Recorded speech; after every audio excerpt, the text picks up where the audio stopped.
Hello YouTube, today we are working on Daquan's program and he tells me that as far as the template goes, it is going to be a pull program.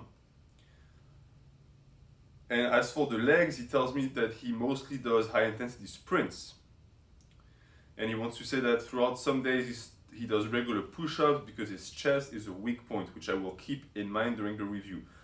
So first, from what I read here, he does sprints as a replacement for legs, which I suppose will mean that during his pull day, he doesn't do legs, meaning that his pull days are really just upper back days.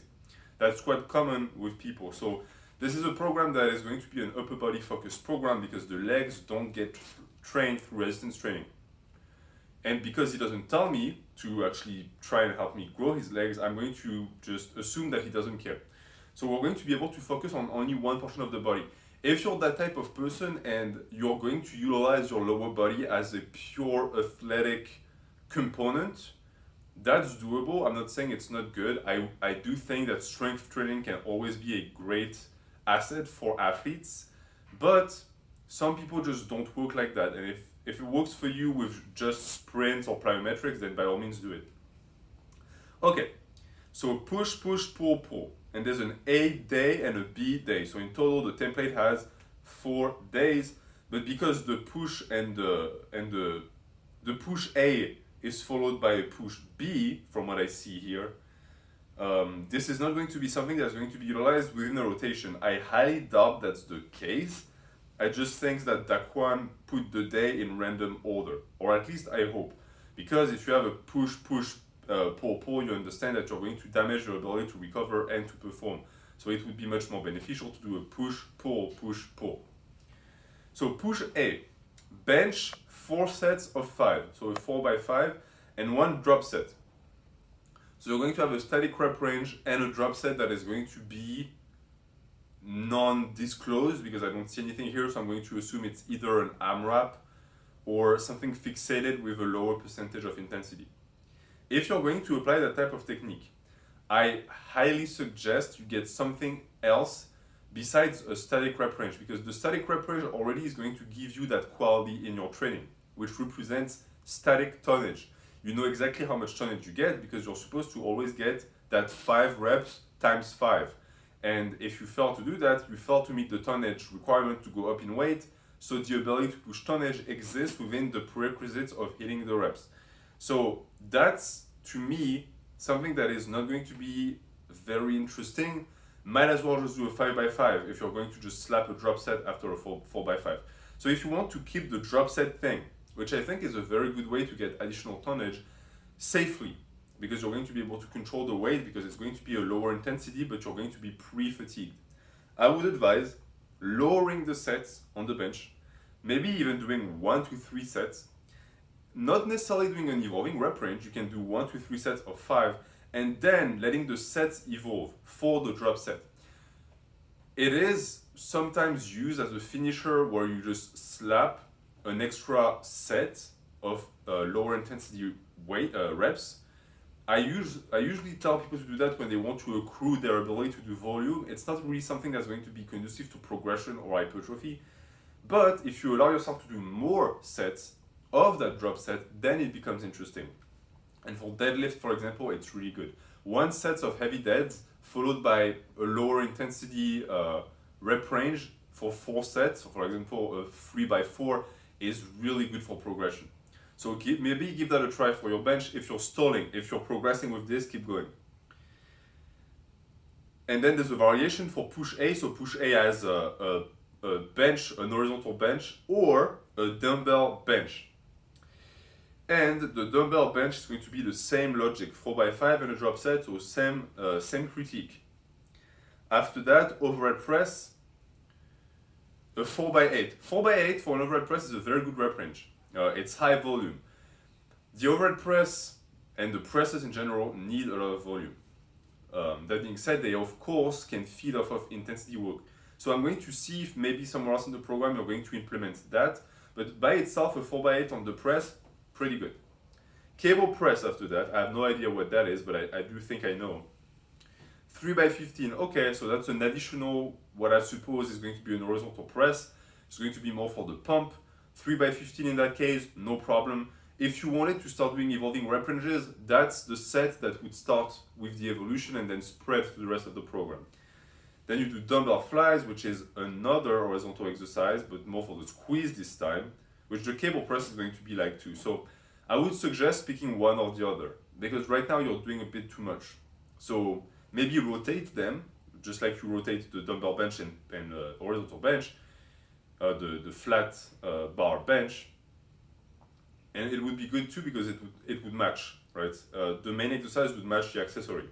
And then you do Egyptian raises, which I have no idea what they are, 2 sets of 8, and then you do 15 reps of tricep pushdowns, which I don't really see the point. You just added 2 rep ranges that don't really belong anywhere here, so I don't know what goes where. But I think the tricep pushdowns are actually 3 sets of 8 to 10, so you're already doing evolving rep ranges, which is good. Try to have more in your program if you can on isolations. So that's a pretty decent day for a push day. I do see a lack of medial and rear delt work, which can potentially lead to imbalances and injury in the long run. I don't see any long head of the tricep work. I don't see any bicep work, no forearm work. So as far as the push day goes, you are really doing a bro push day because you're doing chests and shoulders basically, and you're only doing the front side of the shoulder. So I'm going to keep going, maybe see if you balance it out, but I'm not a big fan of the balance of this day for the muscle groups selected. Push B, so that's the other push. You start with overhead press, and you do a 5 by 5. So I got my answer. You have 2 different rep ranges for your overhead press. That being said, I would advise to maybe go a little bit more extreme on the intensity if you can for push B, because the difference between a 4 by 8 and a 5 by 5 isn't that critical if you just crunch the numbers, because one is going to be a 16 tonnage, the other one is going to be a 25 tonnage, and it's going to be in intensity windows that are going to be different enough, because the 4 by 8 is going to represent more muscular endurance and more volume within one set. But you also see that, I don't know how to count, sorry. 4 by 8 is actually 32, so it's 32 and 25. And in which case, again, I think it's a little bit too close, meaning that I would want the tonnage of the other overhead press day to be a bit lower, maybe 15.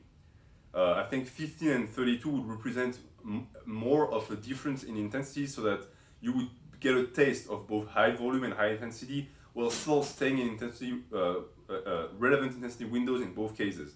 So maybe do a 3 by 5 on that overhead press day. And if you want, you can add a drop set if you feel like you're not doing enough volume, but I would think that that would be beneficial for your progression, especially on something so fickle like an overhead press where it's tough to progress, right? After that, incline bench, 4 by 8. I like the rep range. It's higher reps for a lift like the incline, it's good. It's sort of, again, another incline press, another vertical press, sort of an hybrid. So you might use it for chest activation, but I do think that you might suffer from it. I talk a lot about synergy, I talk about supersets all the time. You need to pay attention to what muscles you use, because if you're going to have an exercise that follows another one that is going to put your muscle in a pre-fatigued state, it needs to be programmed. You need to understand why you're doing it. And so if you can't justify it, then it's just going to damage progression and not be of much use. But if you want to stick with that template, by all means, please do a 3 by 5 on the overhead press. The incline press is going to make up for the additional volume. Then you do H2L cable crossovers, so it's another shoulder exercise. 3 sets of 8, very good. Low to high cable, so that's for the chest, it's a squeeze for the chest. For a push day, you're going to get some chest work done, so that's good. Then you do a pec deck, 3 by 15. Again, same logic. Pick one.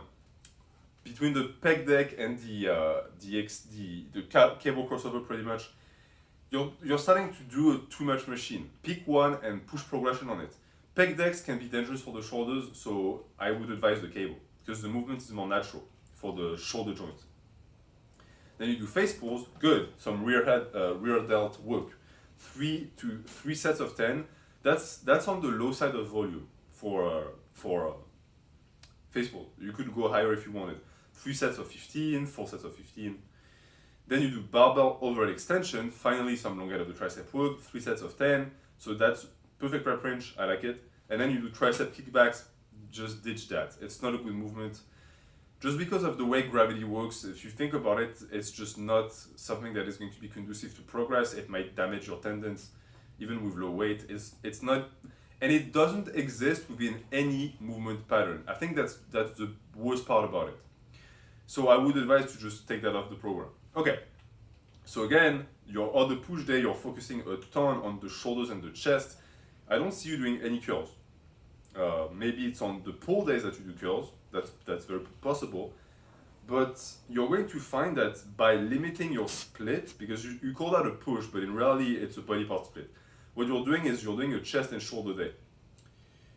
You are really limiting yourself because you end up having to fill up the session, and that's why I see exercises that shouldn't be there because they're overkill, right? You could not have them and get the same results.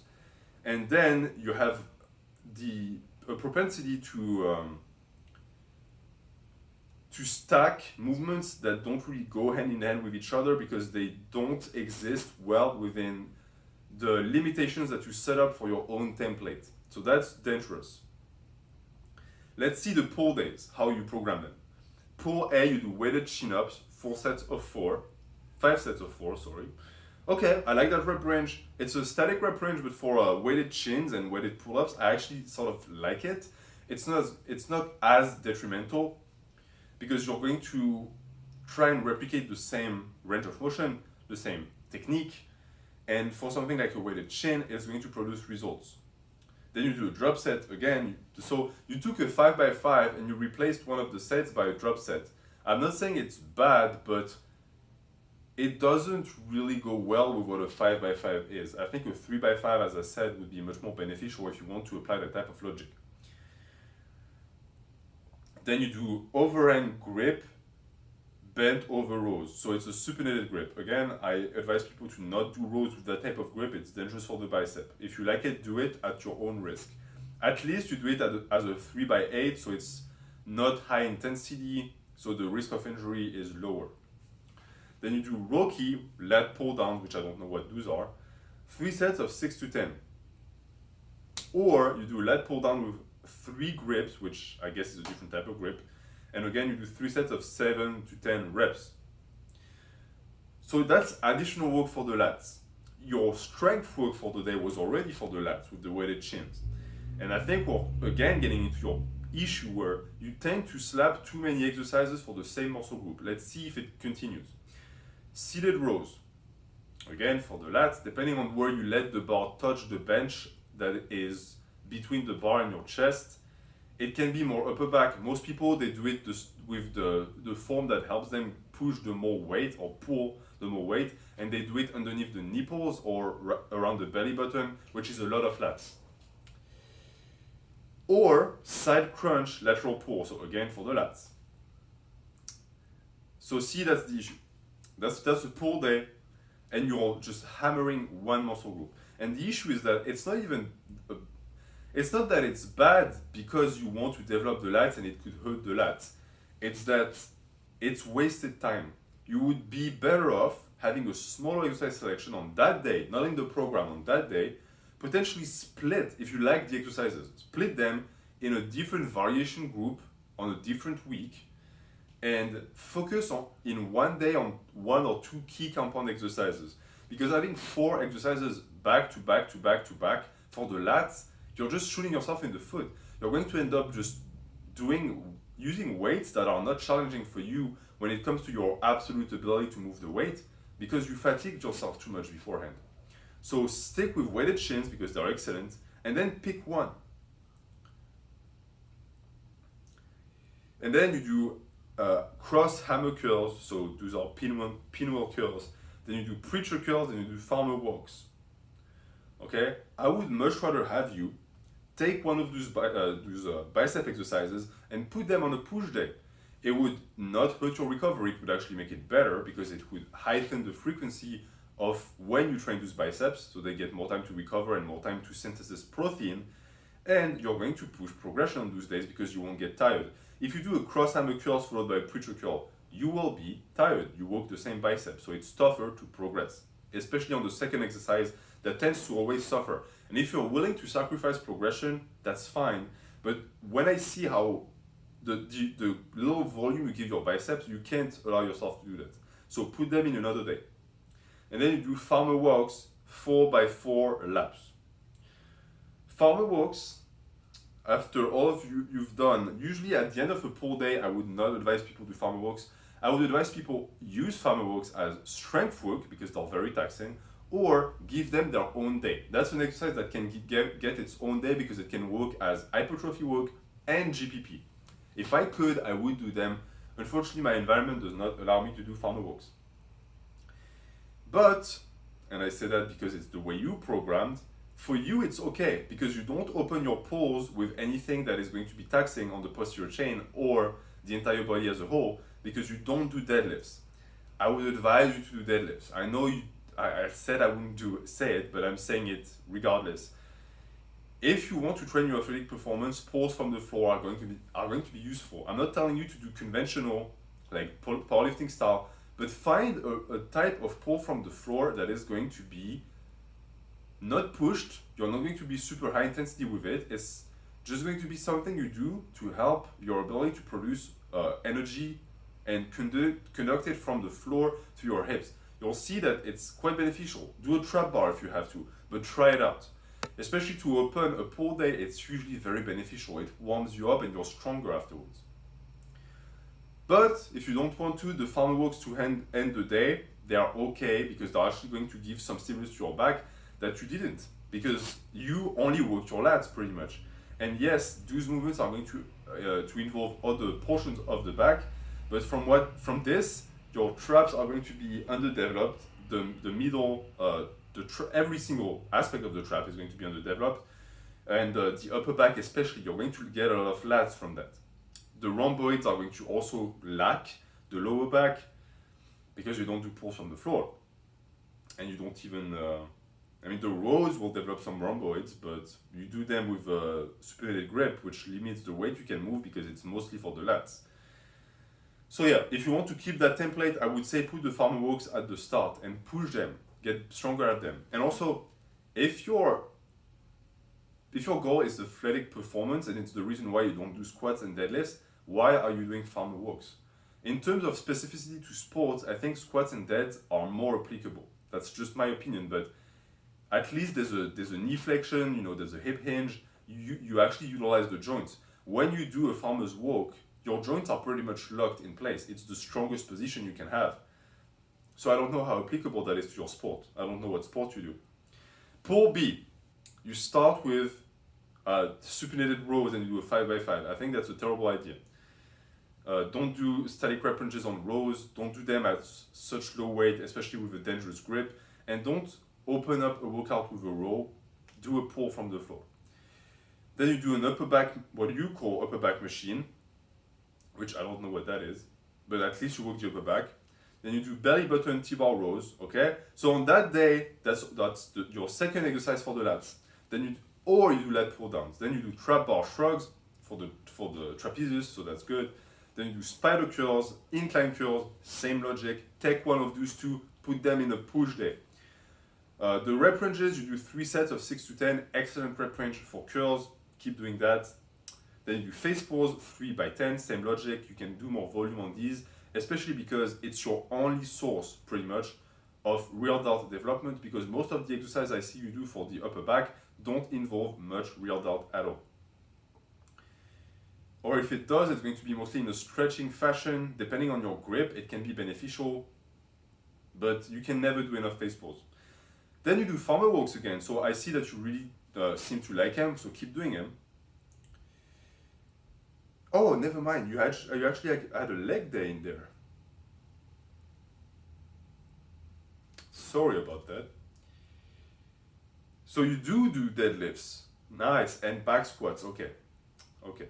Well, I'm still going to tell you to potentially consider opening your pull days with a deadlift, because it's going to free you up to start the leg day with a back squat always. The reason why I say that is because your leg day, which is leg A, leg B was the sprints, you start with a sumo deadlift, a 5x5, and you superset them with pull-ups or push-ups.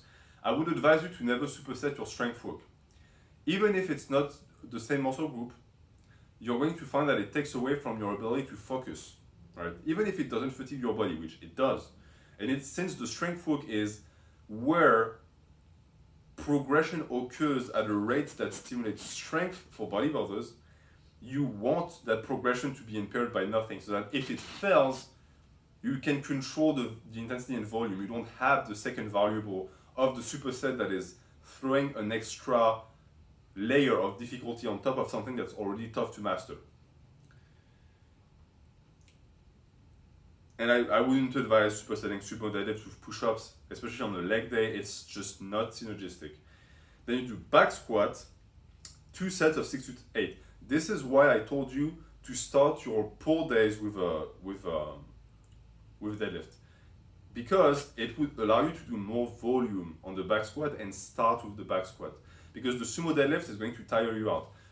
If you're going to have a deadlift, a pull from the floor, a hip hinge, an horizontal pull, whatever, and a squat, one of them is going to suffer. There is no way around it, and the one that suffers is usually the one that comes late in the session. So start with your back squat and do 3 to 4 sets of 6 to 8 reps. After that, you do leg press. Scratch that, you don't care about that. Plus, you only do 1 set of 12. That's useless. Do an extra set of back squat. Do a drop set like you used to do for your bench. Do it like this. Which I think you do, because you sort of tell me do 2 sets of 6 to 8 and 1 set of 12, and I think the leg press is 2 sets of 7 to 8. Same logic, right? Just forget about the leg press. The legs they're simple to grow and make stronger, and they're hard at the same time. What's hard is the practice of doing legs. It's not the programming of doing legs, because you can get massive tree trunks with squats and deadlifts, right? Some muscle groups are a bit more capricious. You have to give them that weird angle and that squeeze. You can be minimalistic when it comes to exercise selection for legs, and squats and deadlift variations are going to be everything you need. I know some people like machines. If you can't do a proper back squat, sure, do a hack squat, do your leg presses. But if you have the ability to move the barbell, move the barbell. Then you do lying leg curls, 3 sets of 12, which I will let you do because it's one of the few machine exercises that are actually good. And it gives it trains the hamstrings in a way that extends the range of motion past what most people are able to achieve with a hip hinge. So that's good. Then you do weighted hip thrusts, 3 sets of 13, and then you calf raises weighted. So that's actually your best day. Your legs day is your best day in terms of programmation. But it's your best day if I take away stuff. You will quickly realize that your leg days will end up most of the time being shorter than your upper body days. And that's because you can push more tonnage on them, and because they fatigue the body more, because it's more of an all-inclusive experience. Your cardiovascular system is going to be shot. So if I take away the sumo deads, if I take away the leg press, that's already a good day. You're going to do 4 sets of back squats and a back offset. You're going to do 3 sets of leg curls. You're going to do 3 sets of weighted hip thrusts, and you're going to do 5 sets of calf raises weighted. The only portion of the body that might be lacking for the lower body, might be the hamstrings. And I say might, because I have a solution. You take the drop set that you do for the squat and you do it posed. That's it. You got it covered. It's going to fry your hamstrings. And the hip thrust also train the hamstrings. So that's a leg day that you're going to get in and out relatively fast, and you're going to be covered. And by doing that, you're going to allow yourself to keep your leg days for the B day with sprints only, because you do enough work on that A day that the sprint is not going to be so much of a hindrance because you're not going to regress back to nothing when you go back to leg day A. So I really advise you do that. And as far as the organization of the day, you didn't tell me how you organize your push-pull leg. I advise you to go check the video I made about the push-pull leg and how to organize it. But that's pretty much all of my advice for your training. And as I said, because your chest is a weak body part, you can always add some push-ups at the end of your push days. But the advice I gave you for your push days will help you because it will push progression for that body part. You don't need to do 1,000 sets of random stuff. Focus on a few key exercises. So Daquan, I'm going to leave you with that. If you want to understand better how to program sprints in your program, there is a video in the program review playlist about a rugby player that had the same question, so I think it could be beneficial for you to watch that video. But overall, I do think, and I'm going to leave you with that, you lack long head of the tricep work, you lack rear delt work. Outside of that, the exercise selection that you proposed was decent, but as I said, for the upper back, try to diversify a little bit more, and I don't see any ab work in your program, so you might want to add that as well. If you have a question, you let me know. I'm going to pin your comments, and we can discuss it further if you have anything that I didn't cover. Thank you for watching. Have a good day.